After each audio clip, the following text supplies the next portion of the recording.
a rainbow in that room. Any pronouns on your badge will find it. It doesn't matter how small they are. Okay, great. All right, thanks guys. So we're gonna start. My name is Anna Larson. I use she or any pronouns, and I am going to talk about advocating for inclusion.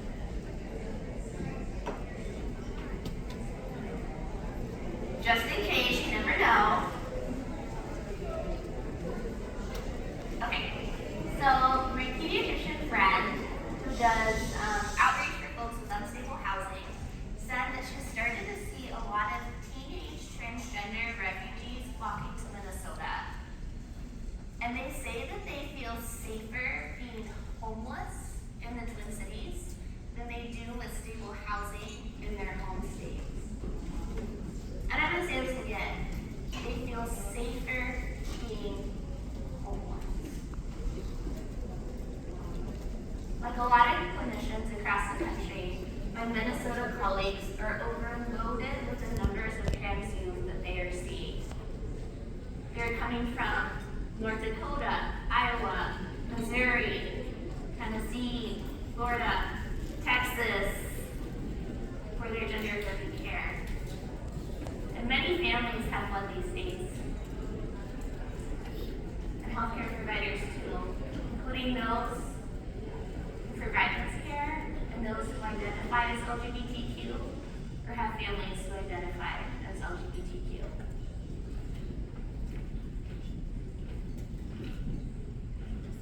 My pediatrician colleague moved out of state with her family to be able to continue to provide care to her patients after the program was shut down due to state legislation.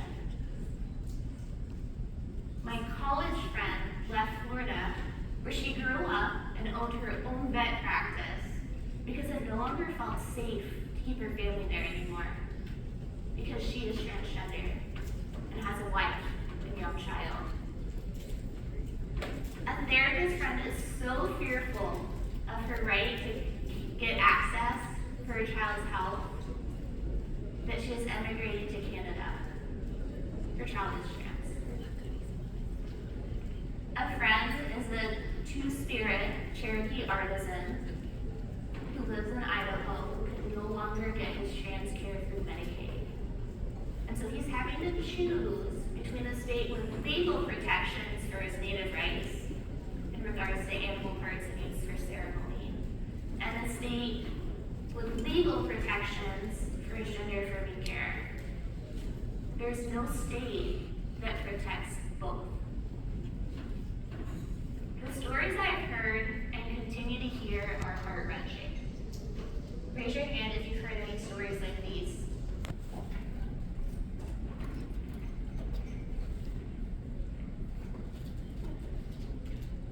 Last year, over 125 bills were introduced in the state legislatures preventing trans youth from being able to access evidence-based gender-affirming care. That's not AI, I drew those circles. There were 220 bills that were introduced specifically targeting trans and non-binary people, including bathrooms, IDs, and sports teams. And a whopping 520 bills were introduced that were specifically anti-LGBTQ, including but not limited to prohibiting drag shows and education censorship. It's honestly overwhelming as a queer human being, let alone a queer parent, a spouse to a trans person, and a physician providing this care. This is my family. My Henrys. And it's not just gender-affirming care or LGBT rights. It's reproductive rights, immigration rights, racism, ableism, mental health care access, healthcare access.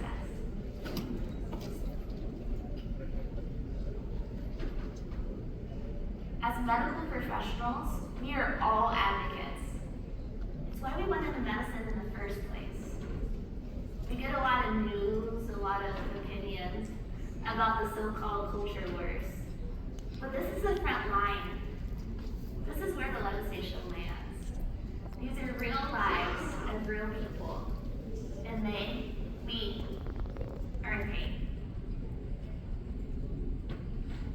Let's stop talking about culture wars. These are human rights. This country is grappling with a human rights crisis that extends beyond gender-affirming care and LGBTQ health. As medical professionals, it is our responsibility to address these challenges head-on, recognizing the real lives and real pain of those affected by discriminatory legislation and societal prejudices. But at the same time, we need to take care of ourselves. And with so many barriers, how do we advocate for patients and communities? And most importantly, how do we do so without losing ourselves?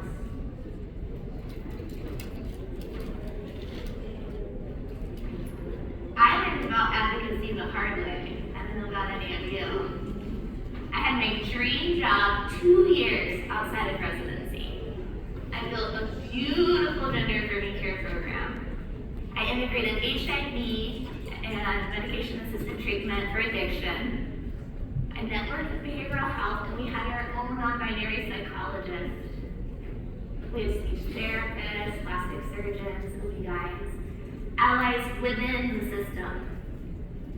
We took care of trans youth and brought the wait time down from over a year to just a few months to be evaluated for pubertal suppression. Our practice was booming. We went from less than 5 to over 300 trans and gender expensive patients in 2 years, with new patients every week. The exponential growth showed the huge need for this care. We had patients traveling from outside states, and that was before care was even restricted in outside states. So we needed more support. Some days we were so busy that I pulled going to the bathroom all day. How many of you have been there? Yeah. Then COVID hit, and the promise of work, like so many other things, was put on the back burner. Our numbers continued to skyrocket, but the support dwindled. I felt like I was personally responsible for the adolescents in our program. And that's what you do in a situation like this, when the system drops away beneath you. Like I said, that's why we wanted the medicine in the first place. When the system fails to take care of patients, we step in personally. These are lives at stake. When we step in first, well, we put ourselves last and the system fails. And that's what we do, but there's a cost to that also. And that's what I want to talk to you about today. But what I want you to think about and keep in the forefront of your mind are the patients. My patients. The 15-year-olds who deserve so much more. I gave them everything I wish I could have given myself at that age. Unconditional love, compassion, the ability to put it together. And then I had a baby. Easy peasy. Yeah, that's a baby. My spouse transitioned and then family drama ensued with my spouse. Trifolians. And the scenes first. I lost someone. And I'm going to tell that story.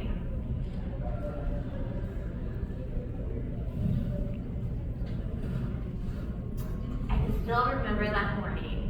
And I hate mornings. Not a morning person, never been a morning person. Barely made it for the run on time. Actually, I made it about 15 minutes, and then I found someone to go back with.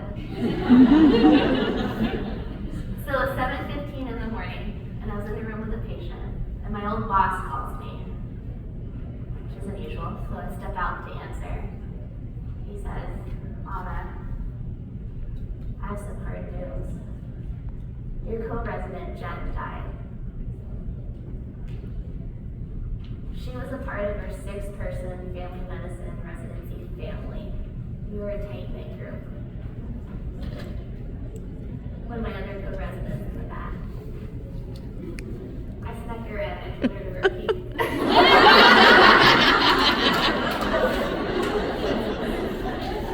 She works in the same medical system, and she wanted to tell us before we heard it from our patients. I asked. Didn't want to ask, but I kind of had a feeling. Was it suicide? It seemed so. She, of course, finished her notes and cleaned out her in-basket beforehand, just like Jen would do. She had messaged me a few months ago asking a transfer question. After I responded, she asked how I was doing. Told her about my woes of pregnancy. I asked how she was doing. She never responded. The guilt. I've been so busy dealing with a rough pregnancy, a newborn, supporting my spouse through their transition. You kind of know the feeling if you've been there. If somehow you could have saved them with that one text or phone call. Full of that. Jen was incredible. Brilliant, like beyond brilliant. Hysterical, like absolutely hysterical, so funny. And in so many ways, so much like me. We both struggled in residency and prioritized the needs of our patients above our own. We tried to give the world to the people who deserve so much more, and we tended to forget about ourselves. At that moment on, I knew I couldn't go on like this. I needed to make big changes in my life. From that moment on, I never waited to go to the bathroom again. And I learned for the first time about the importance of self-sacrifice. You see, effective advocacy must actually begin with self-advocacy and a deep connection to one's authentic self, instead of being viewed solely as an external effort for garner support for a cause. The problem is with our definition of advocacy, of thinking of it as an external effort. It goes so much deeper than that. It's got to start from within, and then it's got to continue from within as we continue to connect to our inner most authentic self.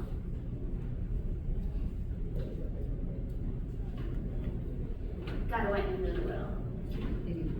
A lot of LGBTQ people have similar experiences. I'd like to tell you one of mine. Okay, kind of like in the middle. I met the parent, when I was 15 years old. My girlfriend said, this isn't gonna go well. Her and her mom used to be really close growing up, but when we started dating, they became distant. One day, in the car, her mom, noticing the signs, turned to her and said, you're either pregnant or you're gay. Her 2 worst years. Her 2 older sisters got pregnant as teenagers. My girlfriend was definitely not pregnant. She told her mom about us. After a few rough weeks, her mom finally agreed to meet me. Now, I'm an optimist, like some of us in the audience. I can't even help it. It's who I am at my core. I think a lot of us in medicine are optimists. Maybe not all the time. But I don't think you can go into medicine or stay there without some degree of optimism sometimes. So I told my girlfriend, I said, wait a second. I'm a good catch. I'm brilliant. Beautiful. Kind. A straight A student. I want to be a fucking doctor.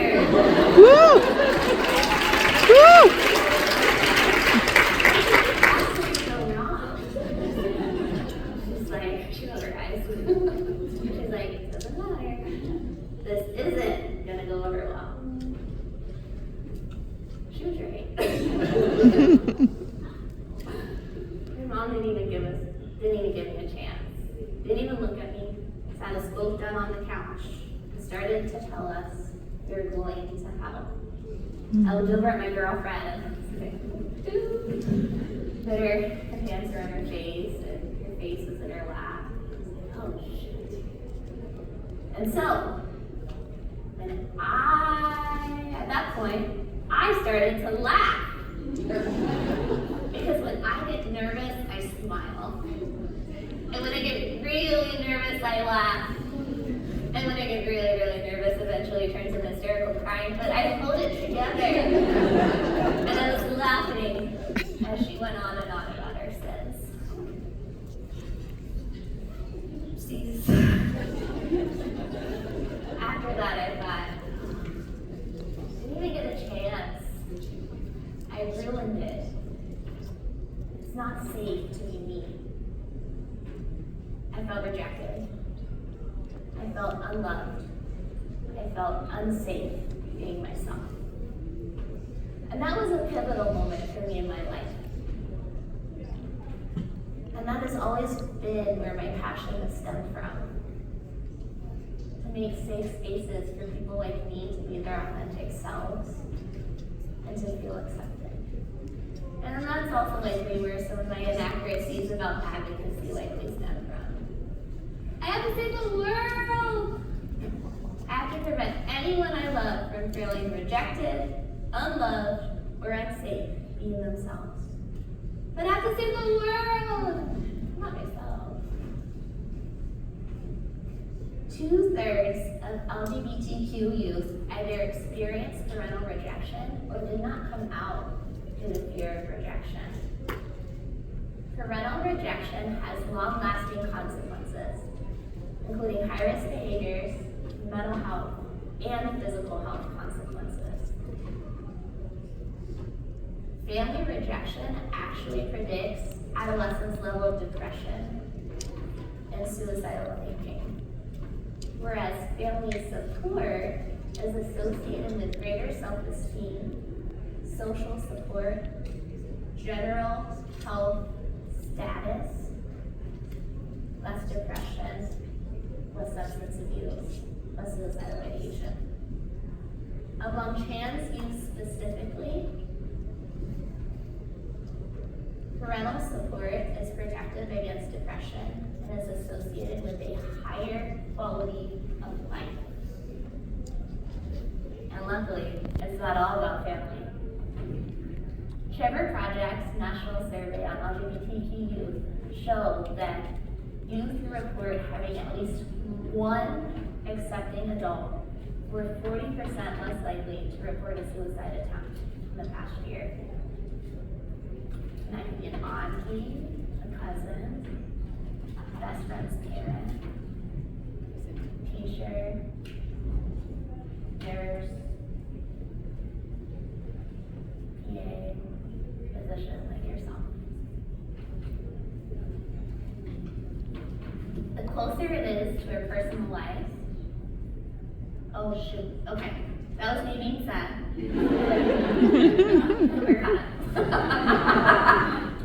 The closer it is to our personal lives, the more we should do it, or at least sometimes that's how I feel. I gave a really hard talk last year. Even my jokes didn't land, and I thought they were pretty good. Let me paint you a picture. It was outside of Branson, Missouri, about 4.5 hours away from where I live in Kansas City. And I couldn't get off work the night before or the day before. So I drove through the night after work. And I was gonna get up early and meet some allies, and it was gonna be great. My optimism was showing again. So, in the morning, I put on my suit to get ready for the talk, and the pants weren't there. And not just that, like, no pants were there. The only pants I had were the pants I was wearing, which were my Just Do It sweatpants with the highlighter orange check mark on the front. And I looked at them, and I was like, okay, just do it, huh? Can I? But my friends were like, no, be careful, Anna. So So I had their voices in my head. So I said, okay, I'll forego the allies. And I drove to the nearest shopping center, got a suit, and made it right back in time for my talk. So I opened the talk explaining about my Just Do It sweatpants, and no one laughed. I mean, like, not even a chuckle or even a, nothing. You could cut the tension in the room with a knife. This is the first gender affirming care talk this organization has ever had. It was a surprise to many that it was accepted. So in any case, you can picture the room. Joe's not landing in the middle of the country in rural Missouri, and there were family medicine physicians who asked some questions that weren't actually questions and made some comments that hurt my heart. And later I was told that the talk actually went okay.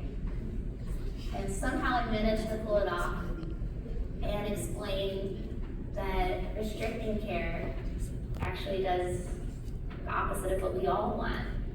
And so I used their comments to educate and explain. But after the talk, all I wanted to do was cry. I realized it was that part of me who wasn't given a chance that was so hurt. That 15-year-old part of me. And that part was worried about rejection. So I said, you don't need to be worried about rejection anymore. Because I accept myself fully and invite you to be yourself fully. And so I provided compassion to that part. I said, we're an adult now. We're making the world a better place for us. And with that, my whole body relaxed. And that was the inner work I needed to do to continue this work. Because when I have my own back and I attend to my parts and my hands, I can do anything. And if you meld self-advocacy and inner work, you can do anything too. I want to end with where I am now. Last year, I won a spot to a retreat in Bora Bora. I know. I still can't believe that. I know it's a running joke in the family that it was a scam, so no one else believed it. It was a scam.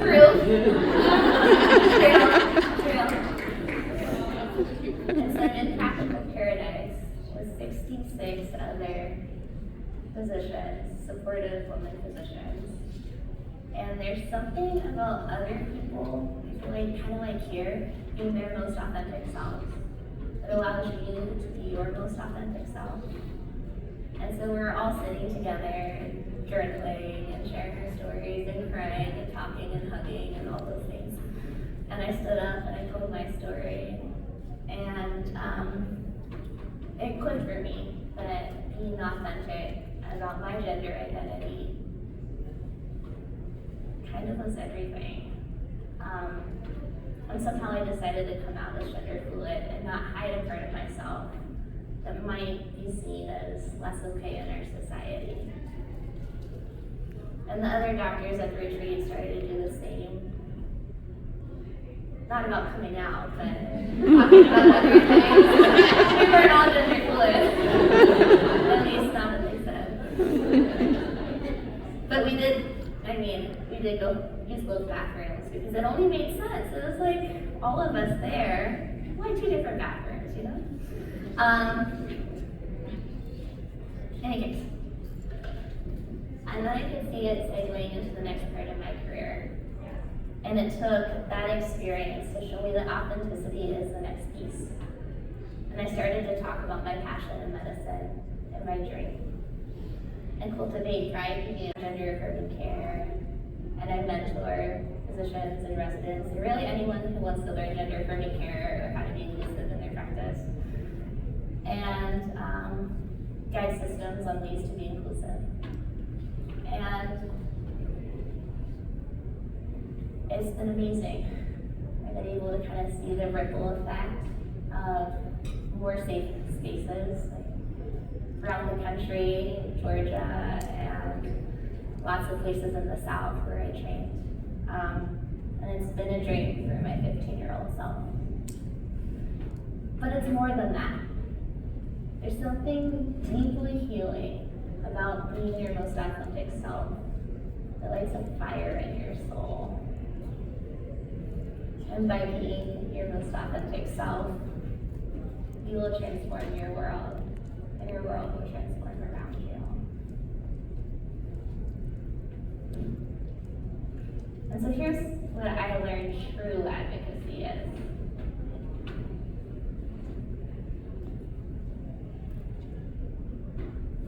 At the base, self-advocacy, always first and foremost. And then the inner work to connect to our hearts. I do a lot of IFS work and therapy, but there are many ways to do inner work. Therapy is a big thing for me, but I've done coaching and meditation and lots of other things. And at the top, authenticity. And the freedom and permission to be your most you and allow the world to change before your eyes. Thank you.